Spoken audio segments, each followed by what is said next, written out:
Hi friends, இன்னைக்கு news paper news என்னன்னு பார்ப்போம். என்னன்னு பார்த்தீங்கன்னா ஃபர்ஸ்ட் ஹெட்லைனே இதுதான்.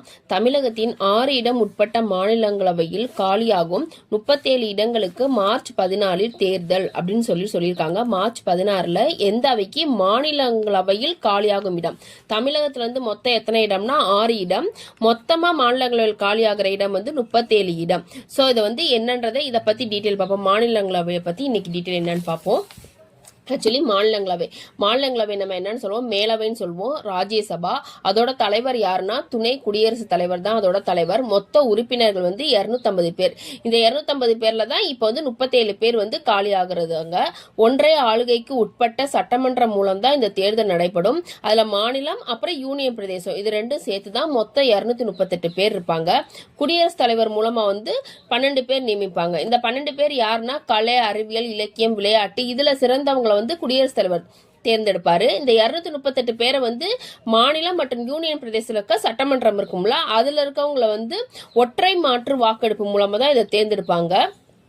தற்போது உள்ள உறுப்பினர்கள் எத்தனை பேர்னா 245 பேர் இருக்காங்க. இந்த 250 பேர் இருக்கணும். இப்ப எத்தனை பேர் இருக்காங்கன்னா 245 பேர் இருக்காங்க. இது இரண்டாவது அவைன்னு சொல்றாங்க. மாநிலங்களவை இரண்டாவது அவை. முதலவை என்னன்னா மக்களவை, லோக்சபான்னு சொல்லுவோம்ல, அதுதான் முதலவை. ஆக்சுவலி இது எப்ப மாநிலங்களவை எப்ப தோற்றுவிக்கப்பட்டதுன்னா 1952 ஏப்ரல் 3ஆம் தேதி மாநிலங்களவை தோற்றுவிக்கப்பட்டது. இதோட முதல் கூட்டம் எப்ப நடைபெற்றுச்சுன்னா மே 13, 1952 நடைபெற்றுச்சு. தேர்தல் முறை பார்ப்போம். இதோட தேர்தல் முறை என்னன்னா மறைமுகமான தேர்தல் தான் இதோட தேர்தல் முறை. அந்தந்த மாநிலம் இப்ப எந்த மாநிலங்கள வந்து இடம் காலியா இருக்கோ அந்த மாநில சட்டமன்ற உறுப்பினர்கள் ஒற்றை மாற்று வாக்களிப்பின் மூலம் தேர்ந்தெடுக்கின்றனர்.